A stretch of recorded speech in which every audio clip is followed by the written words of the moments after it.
We need to operationalize ideas. We have a lot of ideas to solve problems of the world. How can we build and scale the new business models, products and services, marketplaces, partnerships, and alliances that will strengthen our resilience in the areas of food security, public health and wellness, education, and social cohesion and culture?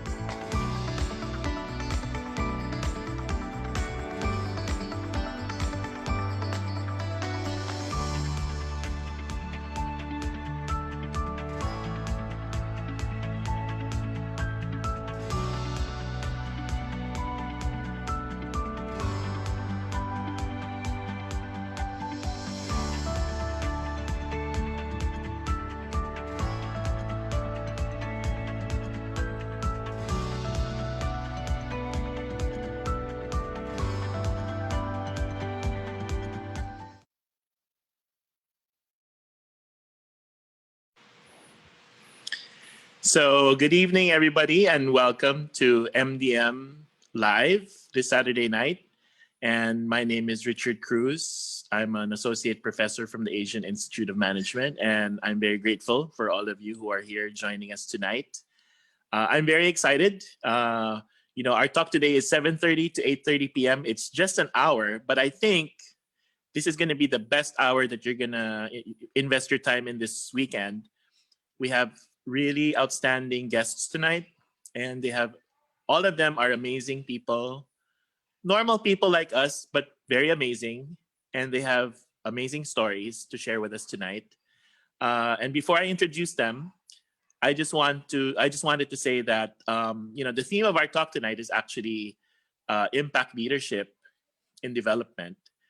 And when we talk about the year 2020, I mean, my God, I'm sure all of us have so many crazy stories to share about our own experience about how 2020 has been shaping up for all of us.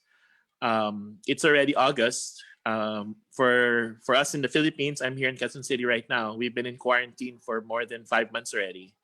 So, I'm sure that, all organizations, prior to the pandemic, especially in the development space, we're very excited about 2020 because everybody was geared and aligned with a lot of SDGs. And, there were a lot of resources and preparations that were being made to ensure that a lot of impact can be done. Because technically the SDGs, we only have about 10 years left because the SDGs are designed to be met by 2030, okay?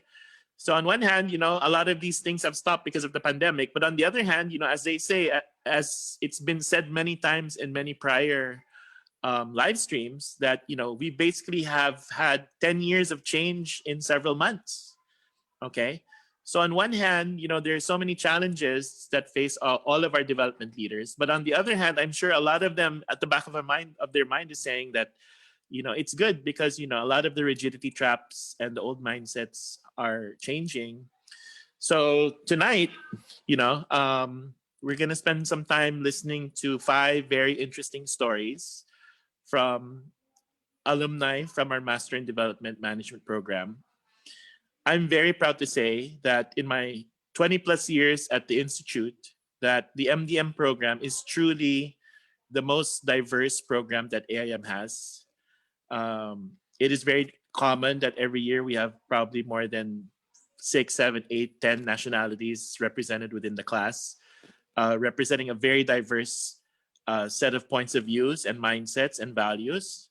And that's why I've always known the MDM class to be a really sometimes wild, crazy class to listen to their CPs, their class participation, because it's a really diverse set of awesome people. Okay, so we have 5. I don't want to say crazy, but I'll say we'll have 5 amazing people from 5 different parts of Asia. Okay, so I'm not gonna lengthen my introduction. I'm gonna go right ahead and introduce them tonight. First off, actually, if you see the picture of the invitation, you're not gonna recognize. You're gonna say, I think one person is missing from the lineup because he's not there. Okay, but actually, he's the guy hiding behind this very beautiful beard. So we're gonna have Shailendra Jha. He is the recruitment and selection director for Teach for Nepal. Okay, so he's joining us from Nepal this evening. And then we will have Chering Peldon. She is the head of Value Added Services Division from the Bhutan Development Bank. Third, we will have Tia Sutresna.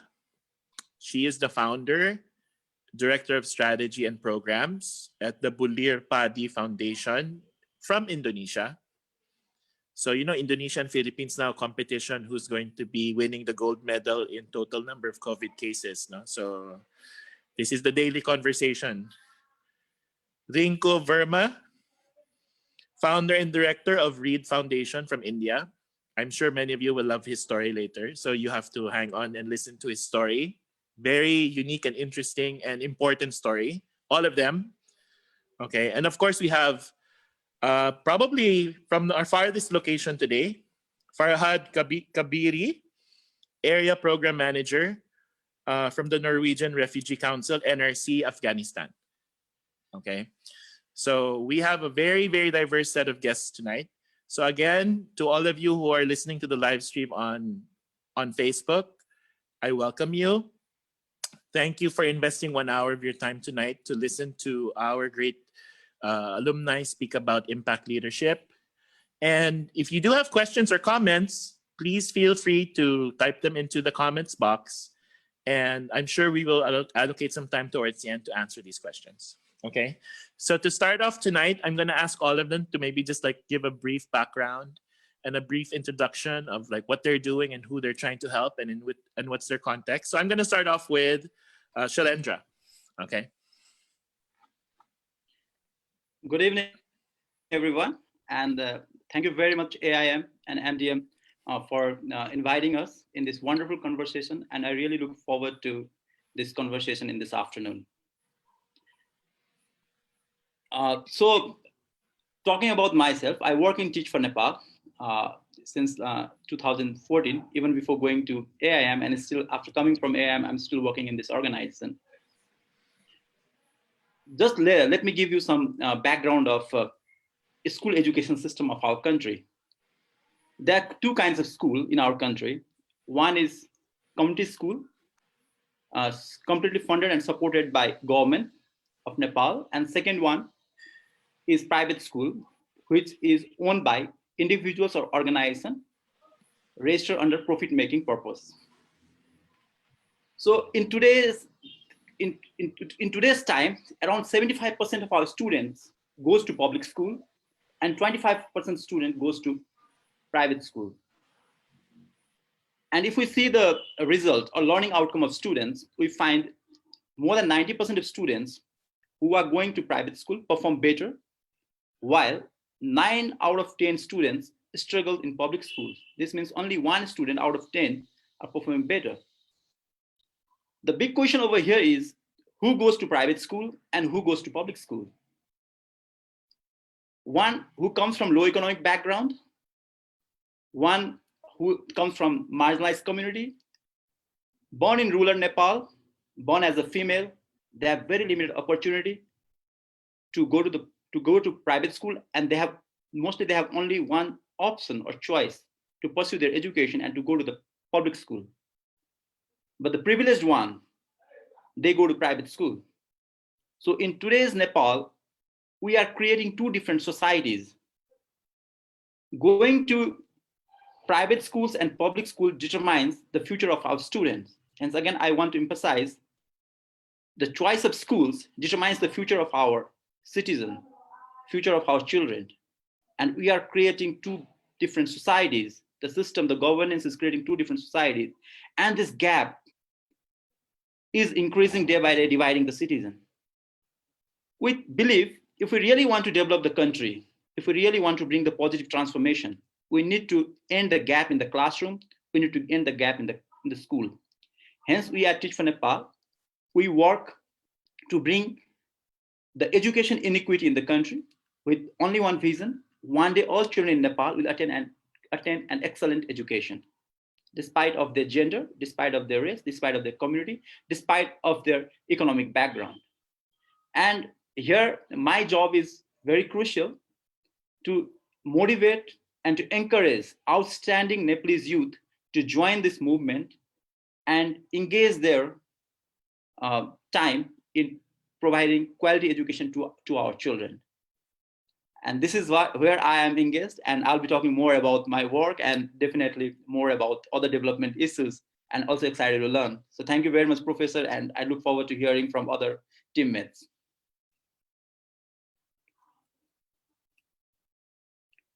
Professor, I think your speaker is mute. Okay, so I said you look very relaxed, so you didn't seem as nervous as I thought you might be. So thank you. We'll come back to you really quick. So I'd like to move on to Chering. Hello, everyone. Good evening. Kumusta? I hope you're doing well. Right. Yes, I'm Chering Palden. Right after I graduated from AIM in December, I went back to my parent organization and started working in January. And currently, I work with the department where I had a division which is responsible for basically say digitizing the bank's products. So if you have seen the slide that Giselle shared earlier, the vision of my organization, the organization that I work in, is the overall vision is towards achieving the gross national happiness. So yeah, so that is the country's development paradigm, where we measure not just the country's financial development, but also it includes it does have four pillars, as you can see here. So GDP plus the rest of the four pillars, meaning okay, the good governance, sustainable development, all of these included.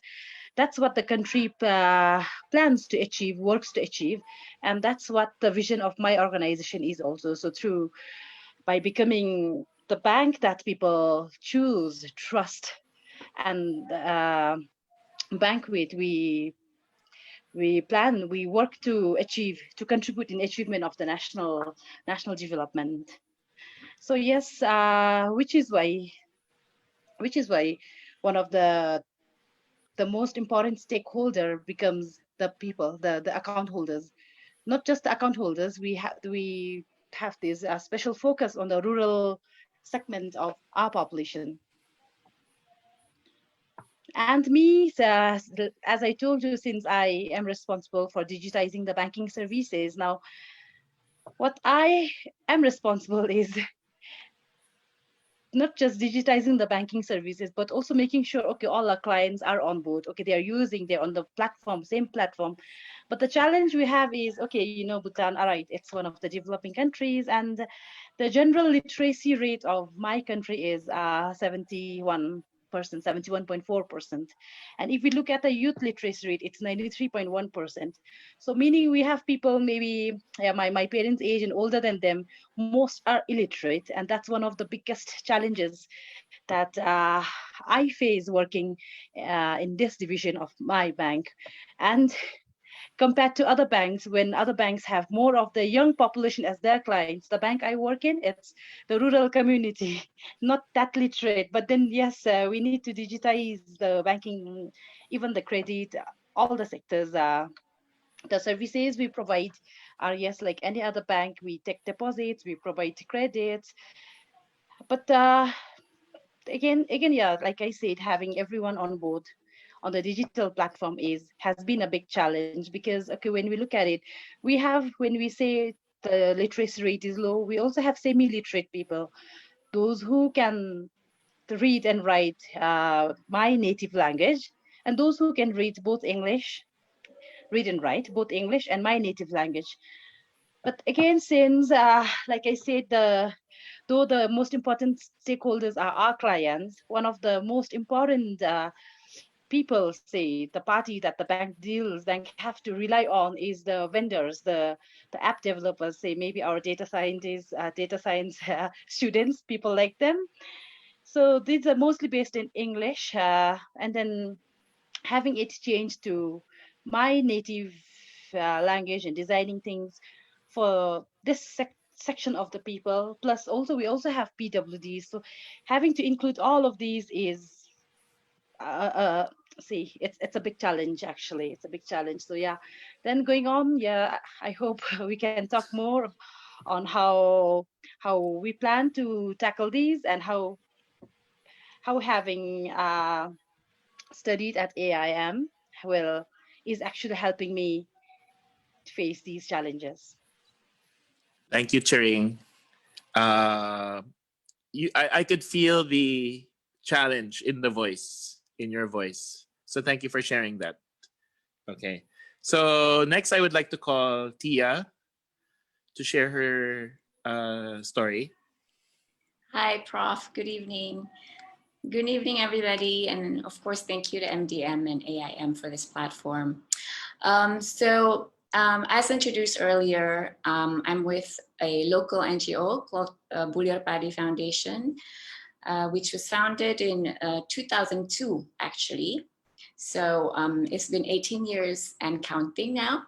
And we have helped since then about 1,000 of our target beneficiaries, which are marginalized youths, aged 15 to 19 years old, with our end-to-end programs, including scholarships and tutoring programs to help them excel in academics. And most recently, we also offer and help them with vocational skills training and the soft skills training. And then, of course, in the hope that we can link them with employment and job opportunities. So for 18 years now, we have evolved, adapted our strategies to the many education policy changes in the country, not without challenges, of course. But I think being a local, smaller NGO has its advantages in that we are always able to adapt to those changes fairly quickly and successfully.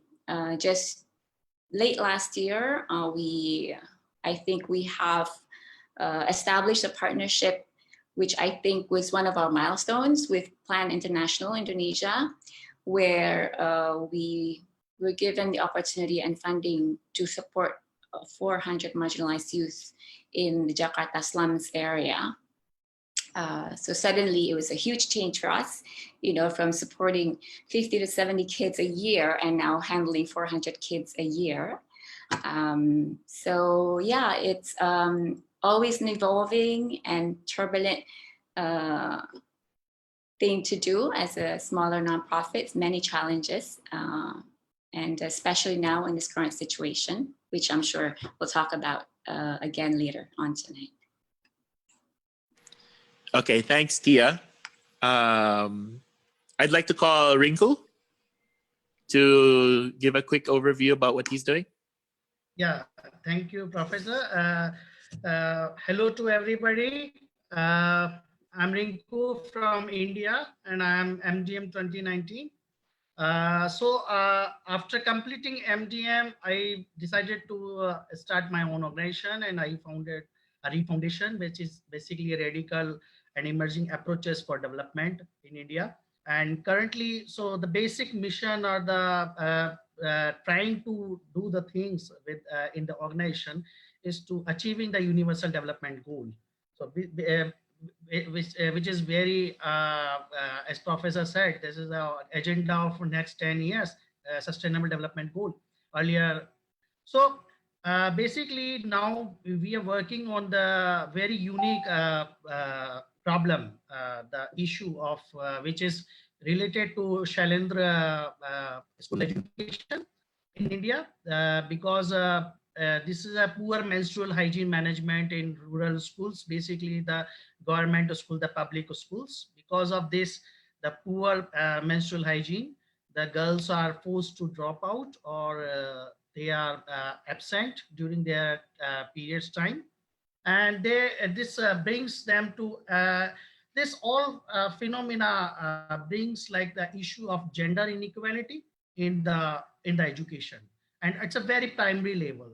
So basically we are trying to do we are trying to address this issue because there is a defunct toilets, not a privacy for the girls, and there is a it's a very not a, I would in bottom line, I would say that not an enabling environment for the girls once they get menstruation.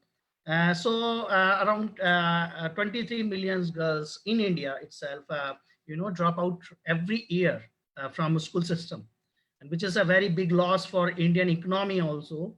And so this is the issue we are going to address. And the thing is that what is the problem behind it? So this is the issue related to the the unlike many countries, the Asian countries and the third world countries, the India is itself is still we have a menstruation is a kind of social stigma. It's a taboo, and one of the biggest challenge for me is itself is to being a man. I'm talking about the menstruation is a is a big challenge, because you can't talk this all issues in public, and being a man I can't talk, even I'm not more restricted, so this is the biggest challenge. And I think after completing MDM, I learned how to deal with the issues like the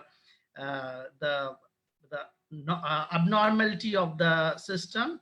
And all this happened because I was coming from the wash sector, but earlier I was focused in the water and sanitation system. But so when I observed all the things in school, that girls are not drop out from schools, they are out of school system, I decided to work on particular that issue right now.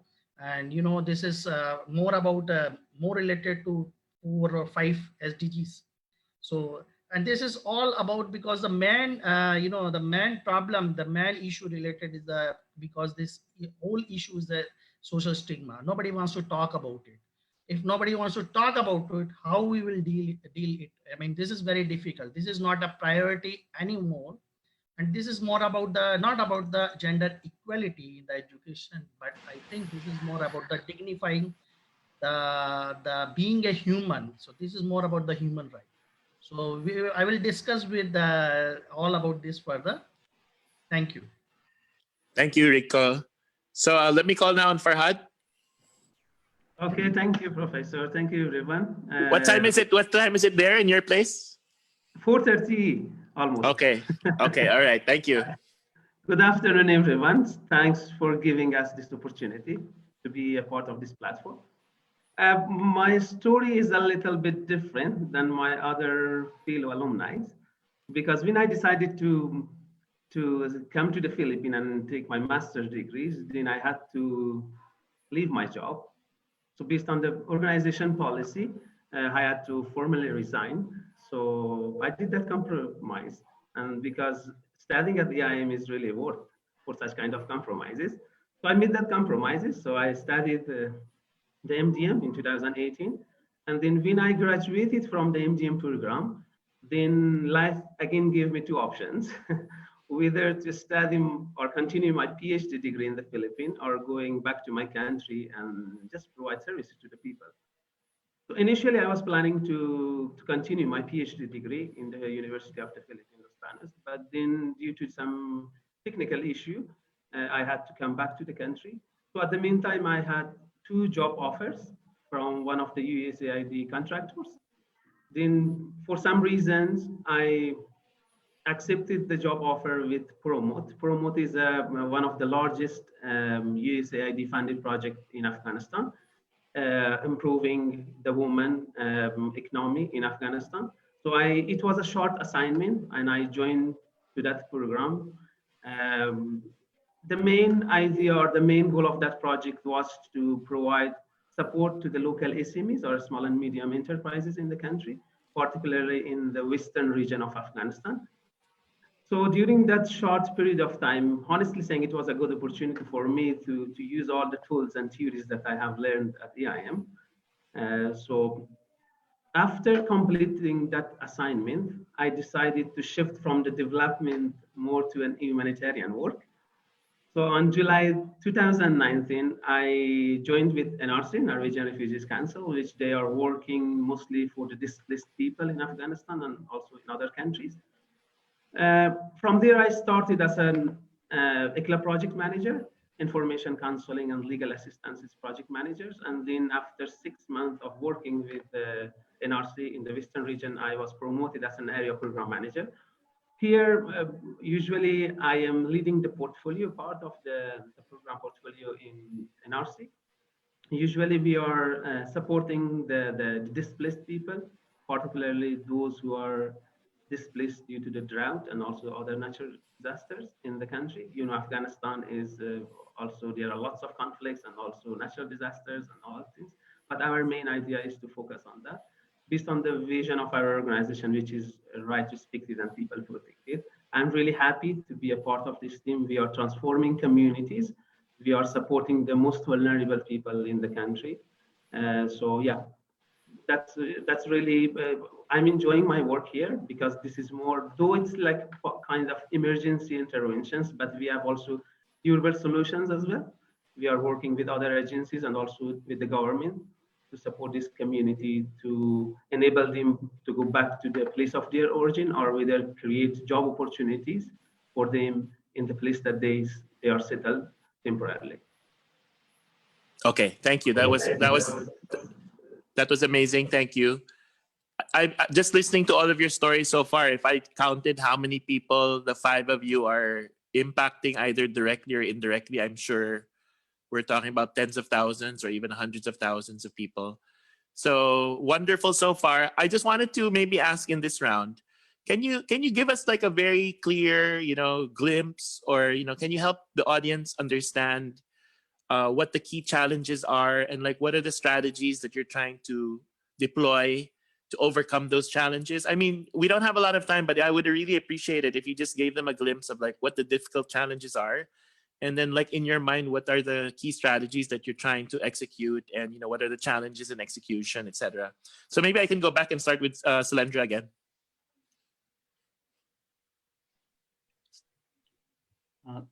Thank you very much for this question. And whenever I get this kind of question post MDM, I remember about the VUCA world. And one of the things that I learned in breathing leadership was, if we think about the challenges, there's a tendency of people to think linearly and find out the scapegoats. And for me, this is one of the greatest learning that I had in AIM, that I would say, not to generalize the challenges. If we think about, I already stated, in Nepal, around 5 million children, around 6 million children are not getting quality education. And if we deep down if we analyze the situation deep down, then we find that there's so many stakeholders that contribute the student learning outcome. It is their parents, the infrastructure and the resources they are having, the local government, the student themselves, their motivation and their commitment to the learning, the teacher motivation and the strength of the teachers, as well as the federal government, as well as the state government. Not only this, if we think about the stakeholders who contribute the student learning outcome, it also gets contributed by the geopolitics of the country, as well as the international agencies. So the biggest challenge over here is to create an environment where we can collaborate among each other. And this is the thing that is really, really, really challenging, I would say. We are struggling to collaborate in each and every level in our country. And it's just my hypothesis. I think I was reflecting all the cases and the learning from my fellows and from my friends in the MDM. I realized we all face similar kind of challenge, the complexity that comes through the diversity in our own country.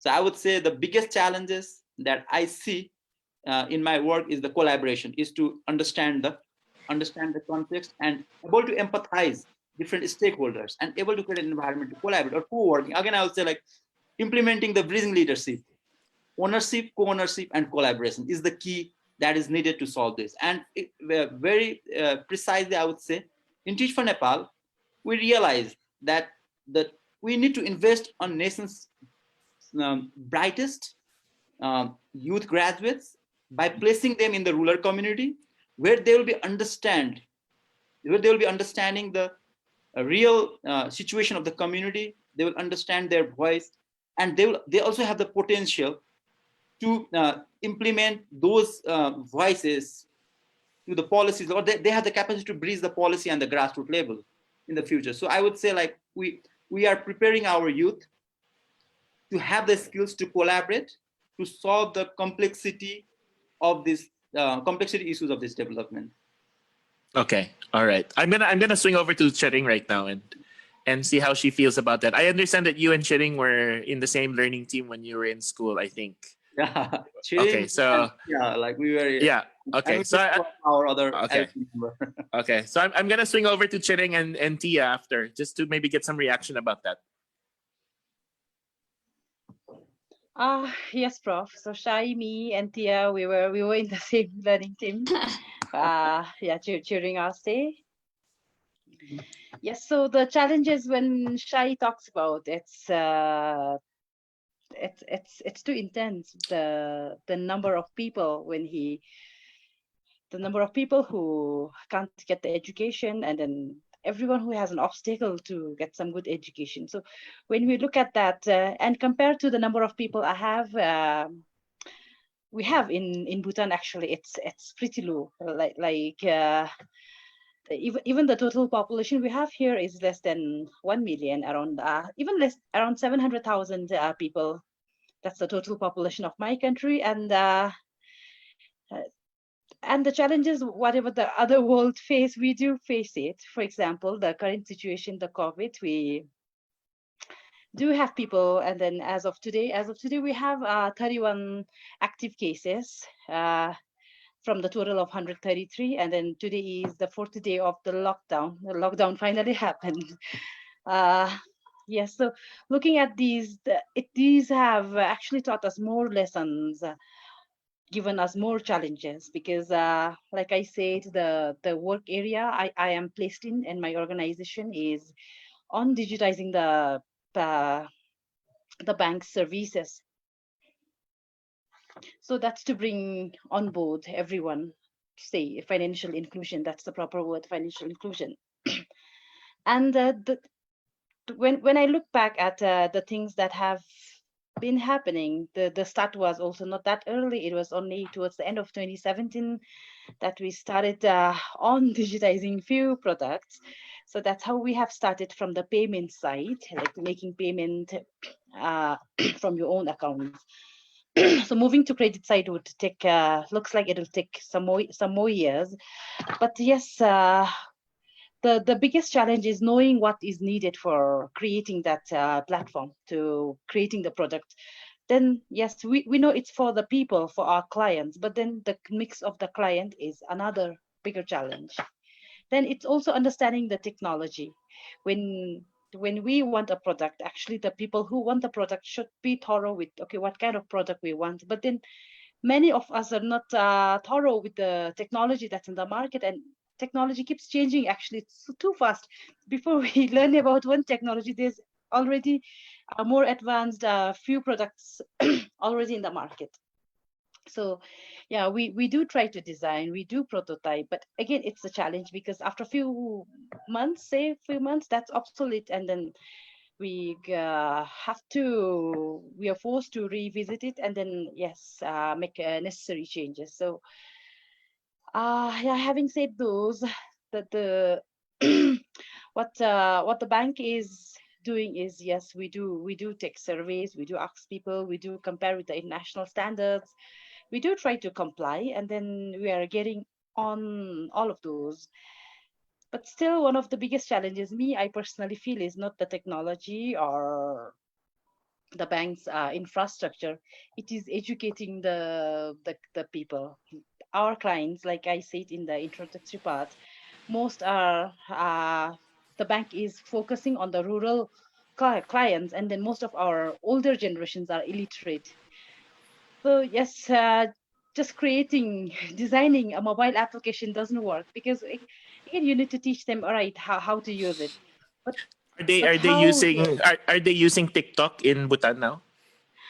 Yes, all the young kids, kids, and then. So the young kids have a lot of adoption of social media. Yes, they have very high, and the older ones maybe a lot less. all the ones very less. Sometimes we have our clients who still use the black and white Nokia phones.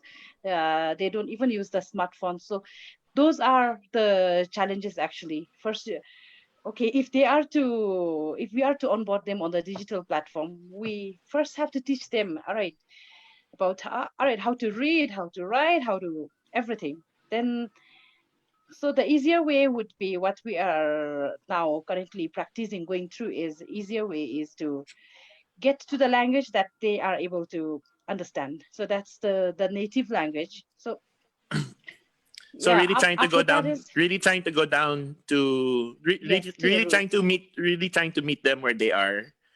Yes, Prof. And Yes. okay, all right. Yes. Sharing, So thank you. I'm gonna call Tia now. all right. Okay, okay, Tia. Yes, Prof. I must say, listening to the both of the stories, I think I can relate most to Shai's story because I guess as a nonprofit, one thing that jumped out as a main challenge, we have many challenges, obviously. So maybe I will segment them for organizational challenge. Firstly, right off the bat, I'm going to be real. First is funding. Funding, let's get real, especially for a local NGO. And we started small and we have come to be where we are now because of the learning and the partnerships and all the different strategies that we've gone through. So funding is one. And second is also huge is what Shai was saying, was that I think finding the right partners with an aligned vision and mission that can collaborate with us. And I think I wish there was like a platform for which we can actually involve the different corporations and organizations so that the help the nonprofits receive are more cohesive and strategic. So it's less ad hoc.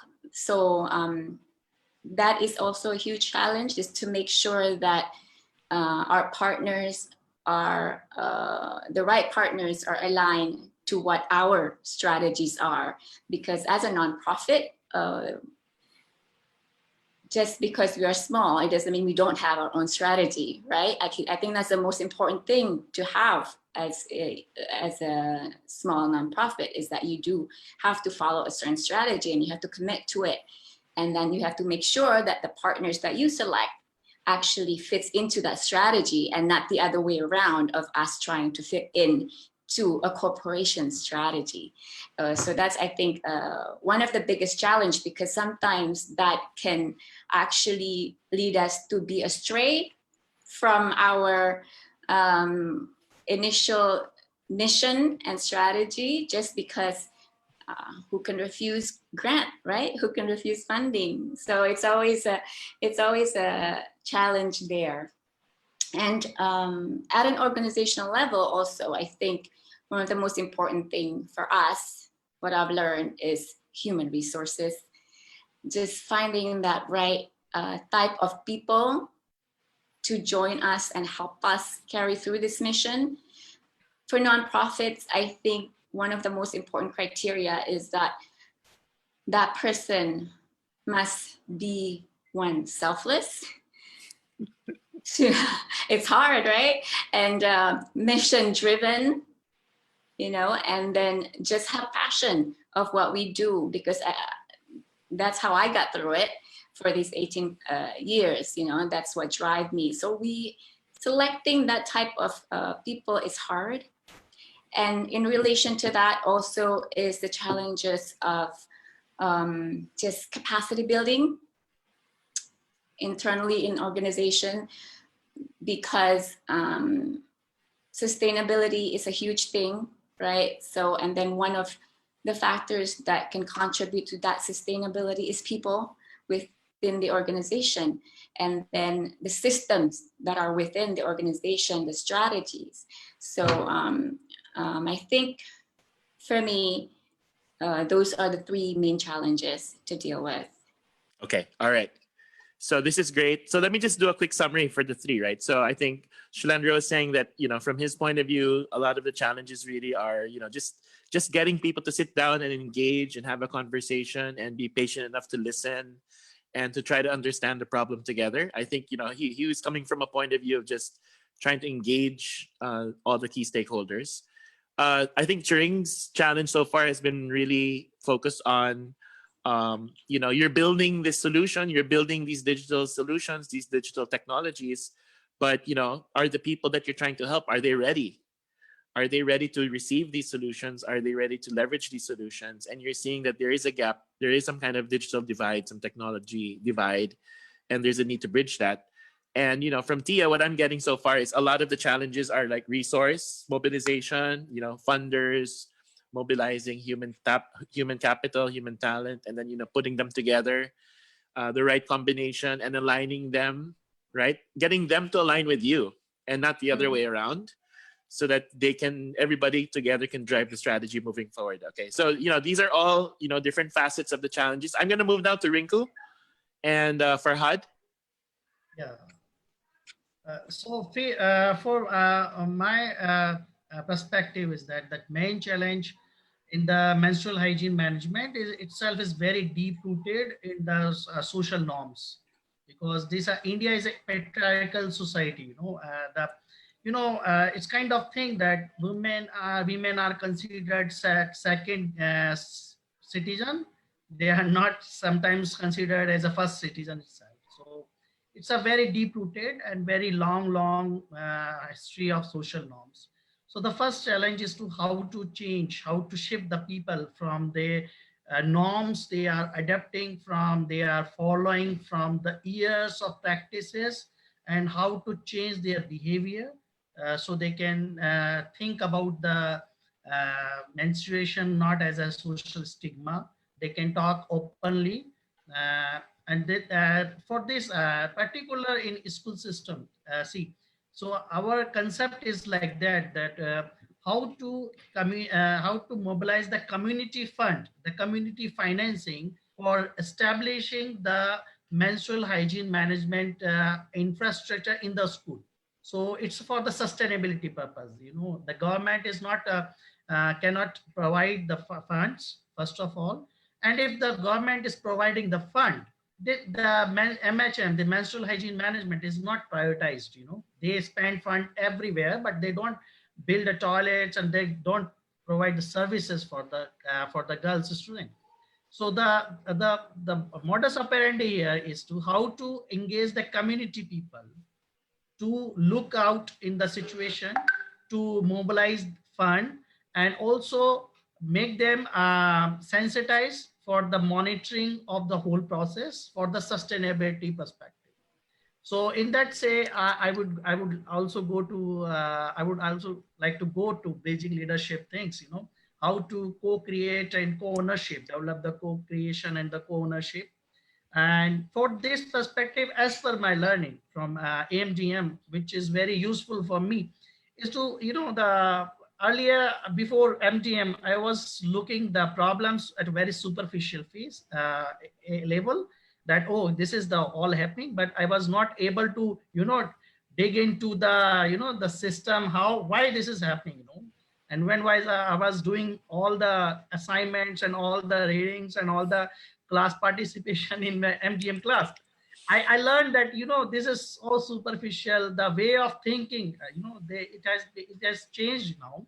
So I know. The biggest challenge coming from this thinking is that this is because everybody thinks that this is a women issue. This is a female issue when we talk about the menstrual hygiene. So the thing is that because India is a patriarchal society, so the participation of the man is very essential, very essential. Without this, we cannot achieve the equality, So in that perspective, the other challenge is that how to change the patriarchal system, not the whole system, but how to sensitize the man. And one challenge myself I'm facing right now is that because this is a women issue, so everybody, even some, I I observe the women or female also think that, okay, the female should talk about it, not the men should talk about it. You know, it's a very, very big challenge for me right now. But I think that the main thing is to learn from the MDM program is the values, the personal value of empathy, respect, equality, and how to assess, how to build your network, and how to analyze the stakeholder to give sensing all the things, and how to bring them together is helping me. And right now, I'm, because there's a pandemic, the schools are shut down, and schools are not running, so we are not working in the schools, but we are working in the community right now. And one thing I also want to say, Prof, that besides talking about the challenges, I would also like to talk about the opportunities are coming, because the scenario has changed totally. You know, the like the food delivery system has announced a 10 days leave for periods leave for female employees. So this all is changing, and this is right time to act. Okay, so I'm glad to see that you end that with a smile on your face. Oh, yeah. So even though that you know that these are very deep-seated social norms that have been reinforced over thousands of years, that the effort that you're doing to change that is necessary. Okay, so I'm going to call Farhad now. Okay, thank you. So just very good points. My friends shared very good points about the challenges and also strategies moving forward. For me, as working for a non-profit organization or NGOs, humanitarian NGOs, as Tia mentioned, our main challenge and constraints would be funding, because not only the organization here, NGOs in Afghanistan itself depends muchly on the aid coming from other country, because there were conflict in the country, and then our fiscal budget is not enough to provide those services to the people. So funding is a very big issue for us moving forward to 2021. There should be, the issue, I think, is very deeper than what we are thinking now. Of course, we have to be optimistic in a way or another, but the issue needs more collaboration, as Shai mentioned. Between these three pillars of governance, for example, we have the government, private sector, and NGOs. They need to collaborate to each other in order to build those synergies to operating in a better way. This pandemic was not an opportunity, but a time that we realized that how vulnerable we are as an organization providing services to the vulnerable people. Because in most of the scenarios, we are not connected to the private sector, which is a main pillar of this governance, or we are not maybe connected very much to the government, which is very important, because there are gaps or there are areas that the government and private sector can cover. And there are things that humanitarian agencies or NGOs, they can cover. So I think moving forward, as there are issues for the funding and then the human resources issue, as Tia mentioned, we need to, these three pillars should work together in order to build a very strong working group to solve some of those challenges. In our organization, one of the things we are doing now is to move or shift our minds from like implementing projects by ourselves. We are having this consortium approach. We are different organizations, we come together and then implement this project together. So in this way, we can decrease or lower the admin cost. So this kind of consortium projects is needed not between the NGOs, but with private sectors and also government as well. So by doing those kind of approaches, we can solve the problem. But in short term, we all will suffer. Particularly the NGOs, we will suffer a lot because we are much dependent to the donors. Those donors are currently, as there are economic recessions in their own country, they are focusing on their own problem rather than focusing on the other part of the world, like Afghanistan and other countries. Okay, that's amazing. That's an amazing story about the mindset change needed by, let's say, an NGO in Afghanistan. So I'm just curious, on a personal level, Farhad, can you describe a little bit like how difficult that mindset change was? And now that are you completely, have you completely shifted the paradigm to more collaboration across the three pillars? And if so, like what's changed, like behaviorally or like in your day-to-day work? How does this mindset change really sort of surface? Yeah, thank you, for asking this question. Yeah, changing mindsets, it's taking time.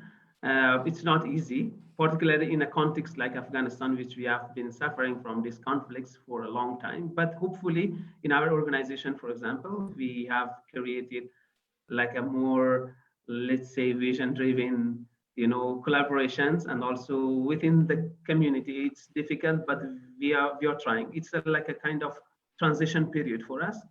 After the Taliban regime, we have a stable government which in place, and we have to work together, particularly with other pillars, as I mentioned, the private sector and the government.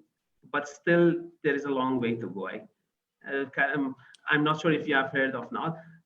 Currently, there is a peace negotiation between the Taliban and the government of Afghanistan. We are all hopeful so that negotiation has a good result in order for all of us to live under a peaceful environment. So if there is peace, there would be lots of opportunities for all Afghans, and also, yeah. But this is still a long way to go. Okay. All right. So maybe, I want to maybe just go around again and ask that question, taking off from Farhad's point about mindset change on a personal level, and how has that affected your behavior and your leadership, post-pandemic or whatever other events are happening in your area. Maybe I can ask you a little bit more, and I'll go back to Shalandra. Any mindset change that you need to, or that you're realizing that you need to start considering, given these challenges, and then maybe given that you've been hearing from your other colleagues here? Change of mindset is very, very difficult, I would say. And talking about myself, like I see like there is a gradual change in me. And one of the things that I would like to relate it with the MDM experience. So technically, like when we go to school or when we go to university, we are supposed to learn and understand new kind of things. And when I came to AIM, there was new kind of methodology was introduced to me. Actually, that was really new to me. Like there were team was formed, and we had to work in a team. And it was not easy for me. Like I used to lead a team in my organization, and now like I have to be with the team, and where I need to accept my team opinion, and I need to understand them if I really want them to understand my perspective. And this was something very new to me, because I had a decade-long experience where I had always led a program, and there was very limited challenge that I used to have. So I would say, like, not only me, but most of our classmates were a little bit uncomfortable working in a team. And we use like, and I think like, I had a little bit more challenge. And I personally have probably talked to some of the professors that why can't I send the assignment on my own? Why do I need to work with a team? So this was very interesting dynamics, I would say, that I experienced during my MDM life. And then I realized by the end of the AIM, like the process was like really, really challenging for me. Like I would say, like I was at one time, like I was emotionally really drained, and I thought like this is something which doesn't make any sense, and I was a little bit critical about the process. But by the end of the process, I realized it is very, very crucial to empathize others. And this word was not new to me. Like one of the biggest challenge, I would say, rather than why aren't we able to collaborate, is that we know the jargons, we know the development jargons, but it is very difficult for us to internalize. And at least for me, it was difficult for me to internalize those kind of jargons. So this 1 year of time allowed me to understand my own limitation, understand me that why it is important for me to empathize others, and why there is no question of right or wrong. It is more important like understanding others' perspective, give your perspective, and then come up with some mature perspective. So right now, I would say like, I think by the end of my course, and I don't remember my grade. I don't remember at that time. It was very, very like, like how much grade did I have and how much CP am I going to make or things like that. But right now I realize like I just have an attitude to understand my team members, understand and believe that despite of gender, despite of age, despite of community, despite of intellectuality or degrees, we all can contribute in an equal manner. And if I really want to be a leader, I need to understand others. So I think I will still say that I am in that journey. I would not claim that I'm expert or I'm perfect in that journey, but I'm very grateful that that mindset was shaped in a proper way.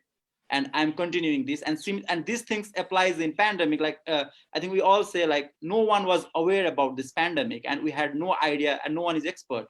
But what I realized that we will be going to solve this situation. We are going to overcome this situation if we are able to empathize each other and understand each other and support and collaborate each other. Okay. I'm going to ask your learning teammates if they agree with the observation. So Tia and Chering, maybe you want to comment on Shailandra's transformation over the time that you were together, and your own transformation and your own mindset, maybe since the time you joined AIM, and then maybe until, after graduation and the year after graduation until now. Maybe you can tell a little bit about your own mindset transformation. So I'll start with Tia this time, then I'll go to Chering. Sure. Mindset transformations. Wow. Okay. Well, definitely I agree with Shai, because I think when we talk about the 1 year we were with AIM, so I'll start with that one first. Mindset transformation, I don't know, I think it's because in a nonprofit, the profile of someone who works in a nonprofit, we are normally introverts, and then we are used to working in our own space, and so definitely being in a learning team where it's so diverse in cultures and backgrounds and experiences, it just threw in a lot of complexities. And so definitely it stretched us, and then it helped us step out of a comfort zone into receiving new ideas. I mean, I remember specifically one of our leadership classes, if you guys remember, from Prof. Dieves. I think the first 2 classes she kept saying, you guys are so arrogant. So I said, why are you accusing me of being arrogant, But I get it, because then she explained, because in MDM, in our class, specifically has a different range of experiences. Some just graduated, some have 10 years experience. So we do come in with a certain mindset into the program of what we know our experiences. So she was saying, just empty out your glass and just come with an open mind. And certainly that 1 year in MDM has given me that at the very least. But in terms of my organization, the change of mindset within my organization, I think especially when 5 months ago when the pandemic started, there are twofolds. One is the change of mindset personally for me with internal staff, just to make sure that they are with me on this, because we shifted gear, right? We change our focus to emergency relief, and so many programs stopped, right? So I had to have their support in terms of positivity in seeing this. Okay, let's think about this.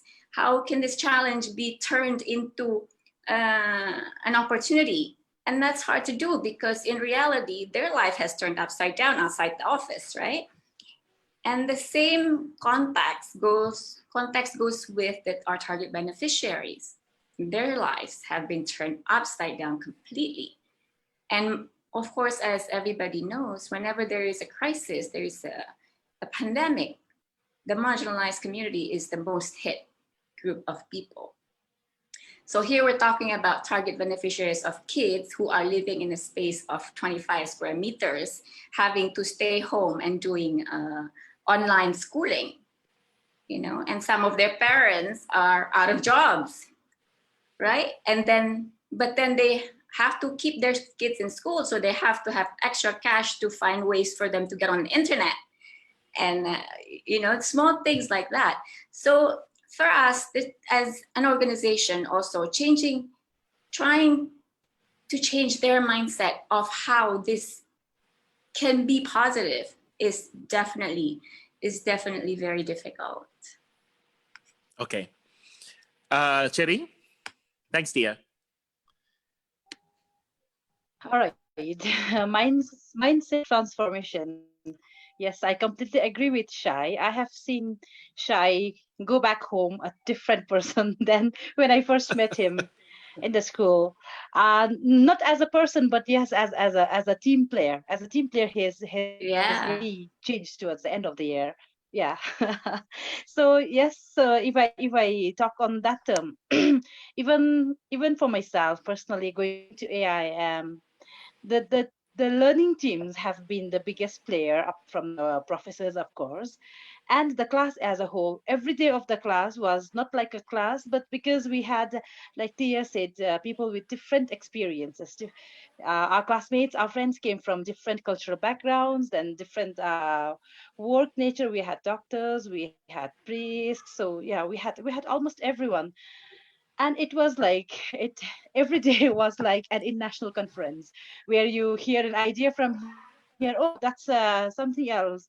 But then again, there's another idea which you haven't even thought of, but then people have been already practicing. And yes, so those things not only enriched what I did not know earlier, but then the teamwork, the necessity to be compatible working with another person, or speak out, okay, what's wrong or what isn't. And then finally, yes, giving the prioritizing what is the outcome we need, what is the goal we need to achieve. So when everyone works around that, the satisfaction you get, you feel at the end, that's all changed me myself a lot. And yes, so listening to our friends earlier, especially Rinku and Shai, your challenges of educating people on, okay, the academics and also the menstrual hygiene and all, I feel the work you do will have more impact on what I personally feel. Because yes, like I said, the teamwork have impacted me, my time in AIM. Even though it was just a year stay, it's impacted me a lot. And now that I'm also a mom, so whatever I have learned, it's easier for me. Somehow I unintentionally implement that on my son as well.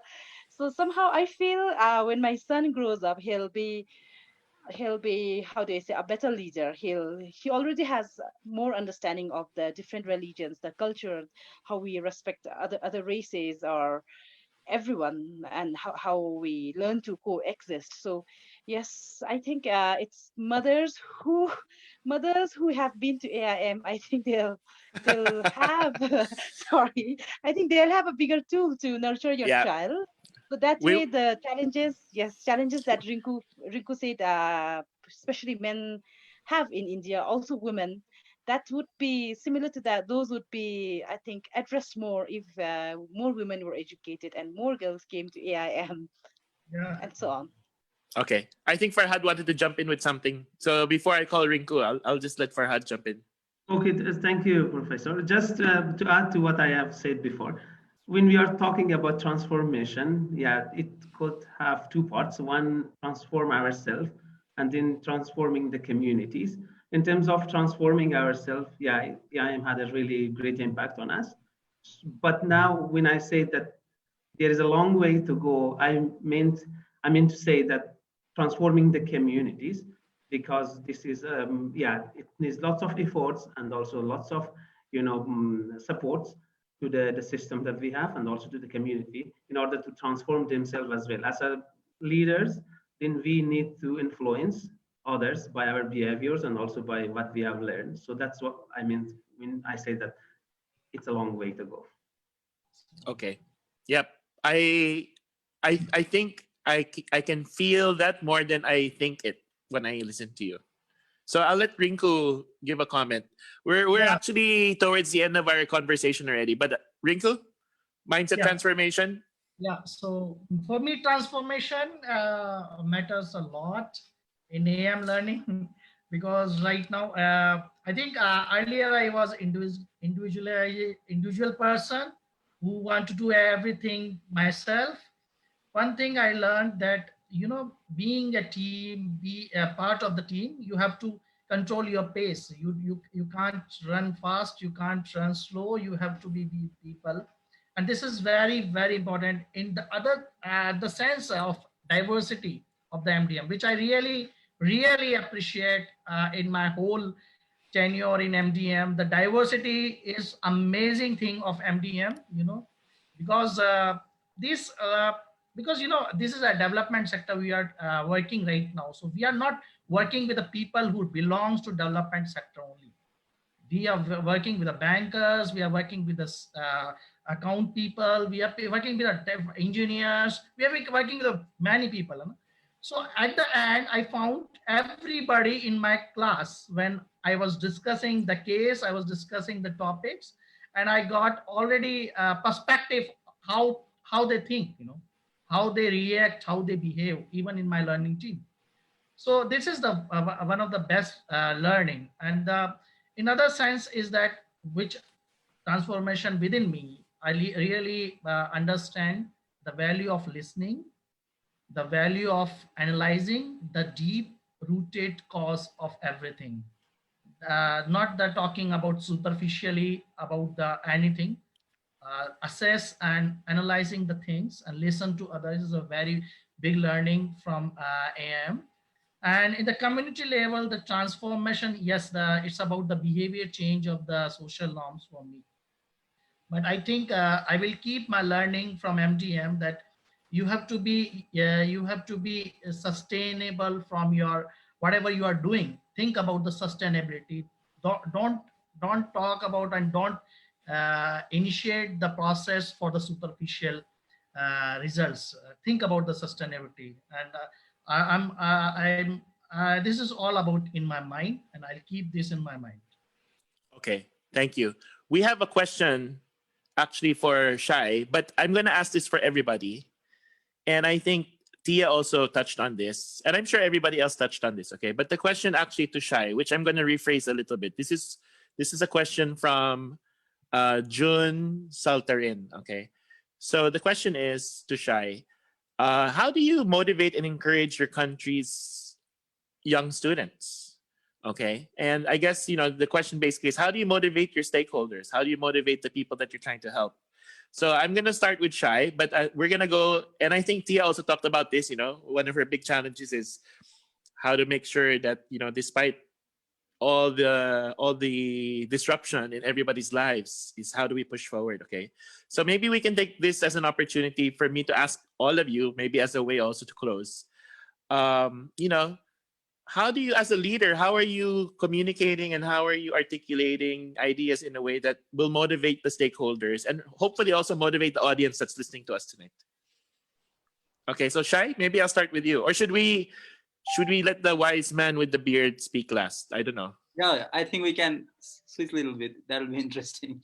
Okay, so who wants to go first? Like in terms of like, because this is also what Farhad said in terms of, there's a long journey to this. So Farhad, maybe you want to start. Okay, thank you for this question. Yeah, I think in order to influence or get together those all in the stakeholders, we need to show the roadmap for the impact. This is really important. If they don't see the impacts of what we are doing, then of course they won't believe us.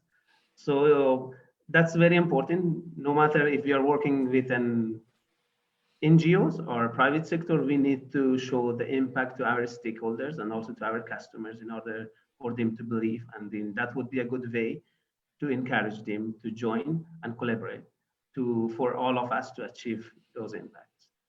Okay, all right. Who wants to jump in? Yeah, I want to jump in. I want to add on what Farhad said. Yeah, it's a similar about what we did in our stakeholder analysis, the interest and power relations. And we have to, however, this is all is going on process, but we need to think about what is their interest. And we have to highlight their interest and make that interest to common to everybody, every stakeholder, so they can come along with the journey. Okay, great. Anyone else want to jump in? So maybe I can add to that one, because I think same with Rinku and Farhad earlier on stakeholders that are institutions, organizations that can that we can collaborate with, definitely in showing the impact that we have been making. Our track record is important, and also transparency in terms of financial transparency is a huge thing for gaining their trust. And then also I must say, in terms of the target beneficiaries, I think for now what we have learned since 5 months ago is that we are increasingly doing a more personal approach, just considering the fact that there's a mental health aspect risk to the kids that we are targeting. So we doing mentoring, you know, and constantly the field officers are going door to door and then calling. And we have now, which we've never had before, is like an Instagram live sessions, and just to make sure that we are still connected in one way or another, because essentially this is as critical a time as ever to be present in their lives. I must say the past 5 months. So we do make it a point to do that. Okay, thank you. Chiring? Okay, so how to keep the bank stakeholders motivated? One of the best examples is what's happening these days. Now, due to the national lockdown, a lot of people, not a lot, everyone can't move. We have restrictions on movement. So like I said earlier, okay, the literate ones, the younger ones, yes, they have their phones, they have the bank on their phones, and yes, they can do all kinds of transactions. But we have been receiving a lot of calls from the rural people who need cash to buy even the basic necessities. They need cash, and then they cannot even, when we ask them, okay, maybe I can teach you virtually how to download the app, how to log in there, they say, I can't do that. They don't have a phone, or they just cannot do that. Yes, they're not literate. So so from here, what I learned is, okay, we need to know first what the customers want, right? What they can handle, what needs to be fed there. So if someone doesn't like ice cream and I buy ice cream and give it to him, why it would be a waste of my money, right? Why to think, why not to match the needs and the wants? So yes, so we need to, as organizations, small or big, we need to be relevant with what our stakeholders need. Also, we need to remember is that relevancy needs to be aligned with our mission and vision. And yes. Thank you. Thank you. So I will now hand it over to Shai. Thank you. No, I completely agree with whatever our team or the panelist has said and friend has said. But just would like to frame differently. Like in just would like to give a little bit context. Like in Nepal and I think in most of the developing countries, the one who has high potential, they want to go abroad and settle over there, or maybe at least they want to pursue higher education, or maybe like want to get a job. And we are asking these brilliant people to go in the rural community and serve our children so that they get the good education. Now, here I would say, like, I don't think like I try to motivate or convince them, but I just try to like share our vision, our values authentically. And here I would say like one of the framework that I really remember from MDM is the mental model. And here we say like we are not thinking the collaboration on the events level, but we are thinking the collaboration on the real values level. Like, are you the person who shared the value of the organization, its mission and vision?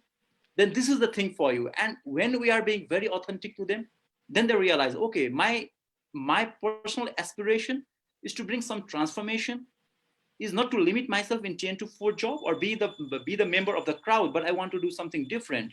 And that's how I think getting the true picture of what we do helps us. And I think like it has some like loss. Sometimes like there are brilliant people and they would not like to go to the community. And I said, it's fine.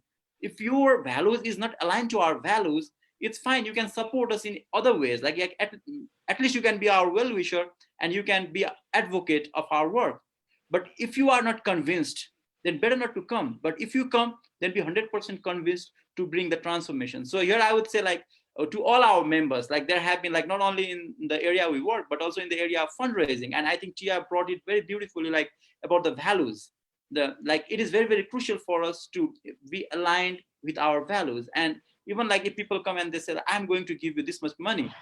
And that I would say, like, in our organization, like we say, like we try to understand, are our values aligned? So here I would say, like, being very authentic and following the values, and technically, if we think fundamentally, following the mental model framework. Okay. All right. So we extended a little bit, but I would just like to say that I want to thank everybody for your excellent contribution. I would give, I don't know what's the grade, 5. I would give everybody a 5. Excellent. I couldn't have asked for more in the time that we have together. I will just say on a personal level that listening to all of you reinforces my own personal decision to work at AIM. And that, you know, even though things might be difficult sometimes, also for people like me, like professors, that, you know, listening to you tonight reignites the passion in me to further contribute to the work that we do at school. Okay. So I'm very happy for all of you. And I hope the audience also gain some, not just insight, because I'm sure they gained a lot of insight, but I also hope that they gained a lot of motivation. And seeing, you know, you guys look really passionate and energetic. And I'm very proud to say that you're all my friends and you're all MDM alumni, graduates of AIM. And I just want you to know that, you know, if ever you guys do get into some lonely moment wherever you are, that you know that you have a second home at AIM, and you just have to, like, ring, you know, lift the phone, or if you don't lift your phone anymore, maybe just type into chat and, you know, just give us a message and, you know, connect. You know that the whole community is there. You know, what I forgot to mention is that, you know, the diversity for the MDM students is probably not just the diversity within your own classroom, but also being able to work with students from MSIB and MSDS and MBA, and, you know, that whole group, EMBA, etc., ME. And, you know, if you follow those, you know, that trend where you have to work with 3 pillars: government, business, banks, financing, etc., that, you know, that diversity is really there, and I could really see it coming through in all of your stories. Okay, so on that note, I just want to say that I'm very happy that they asked me to host this tonight. Much better, 100 times better than watching Netflix or something else. So on behalf of AIM and the ZSTM and the MDM program, I want to thank all of our guests tonight. Thank you, all of you, for such a wonderful time and all of your insightful sharing. I wish you health and happiness wherever you are. And I also want to thank the audience that's with us on FB. Thank you for staying with us on Saturday. Now you can go back and watch Netflix. Okay. Okay. So on that note, by the way, Tia, I was looking at you, and I'll just say this for the record because it's being recorded. When I was listening to you, you know, you remind me of somebody. Oh. It's like I'm listening to Chik Yang speak. Who? Chik Yang. Oh, Chik Yang. Oh, really? Oh my God. So maybe I'm like. Well. So I'm that's very. Wow. Okay. Yeah, I'm very, very happy for you. That's a huge compliment for me. I'm not sure for her, but thank you. No, but I'm glad because, you know, looking at all of you, it seems like, you know, that all of your organizations and causes are in good hands. And, you know, you guys have your heart in the right place, your mind is in the right place, you know, just so keep the energy up and, you know, keep collaborating, keep connected, you know, let's take care of each other. Okay. Thank you, Prof. Thank you. Thank you so much. Thank you, everybody. Thank you. Thank you. Maraming salamat. Maraming salamat po. Thank you. Bye po. Thank you so much. Wait.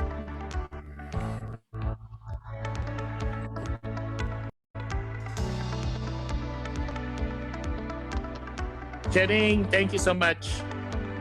Joselle, are we offline ready? Okay, I'm the only one left.